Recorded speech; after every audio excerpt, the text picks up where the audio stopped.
Praise the lord. ప్రభువైన యేసుక్రీస్తు నామమున మీ అందరికీ శుభములు. మన యొక్క దిన భాగంలో హెబ్రీలకు రాసిన పత్రిక 12వ అధ్యాయము 2వ వచనం. విశ్వాసమున కర్తయు దాన్ని కొనసాగించువాడైన యేసు వైపు చూచుచు ఓపికతో పరిగెత్తడం.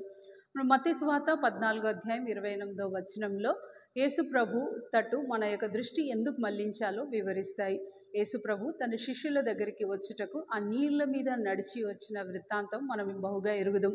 ప్రభు నీళ్ల మీద నడిచి వచ్చినప్పుడు పేతురు కూడా నాకు కూడా సెలవిమ్ము, నేను కూడా వస్తా అనే ఆశతో ప్రభుని అడిగాడు. ప్రభు రమ్ము అనగానే పేతురు ఆ సమయంలో అనుభవించిన గొప్ప దైవిక అనుభవం గురించి ఇక్కడ వివరించబడుతుంది. ఆ సమయంలో పేతురు ఎప్పుడైతే నీళ్ల మీద నడుచుటకు ప్రారంభించాడో మొదట తన యొక్క ప్రయాణం బాగానే ఉంది. నమ్మశక్యం కానీ సాహసం కేవలం పేతురికే పరిమితమైంది.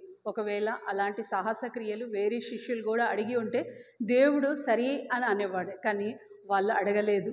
మనం కూడా మన యొక్క జీవితంలో అనేక సాహస క్రియలు, ఆశ్చర్యక్రియలు దేవుణ్ణి అడగకనే మన దృష్టి దేవునిపైన మళ్లించకుండానే పోగొట్టుకుంటా ఉంటాం. ఇక్కడ పేతురు ఎప్పుడైతే దేవునిపైన తన దృష్టి ఉంచాడో తన యొక్క ప్రయాణము బాగానే దేవుని తట్టు తిరిగి మంచిగానే నడవగలిగాడు.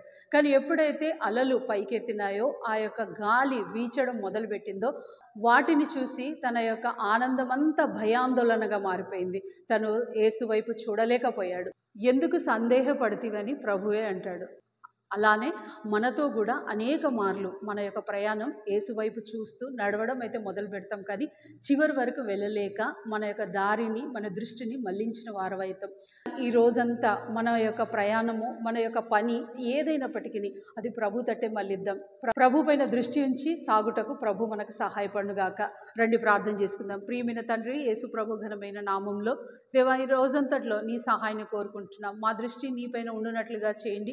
నీపైన ఉండి గొప్ప సాహస క్రియలు, ఆశ్చర్యక్రియలు మా జీవితంలో కూడా జరుగునట్లుగా కృప చూపించమని ప్రార్థిస్తున్నాం. మాకు అలలు కనబడుతున్నాయి, వీచుతున్న గాలులు కనబడుతున్నాయి, కానీ దేవా అనేక మార్లు మీరు కనబడలేకపోతున్నారు. మా విశ్వాసం బలహీన పడకుండా మీ సహాయాన్ని మాకు పంపించమని ప్రార్థిస్తూ యేసుక్రీస్తు పరిశుద్ధమైన నామంలో ప్రార్థిస్తున్నాం తండ్రి. ఆమేన్.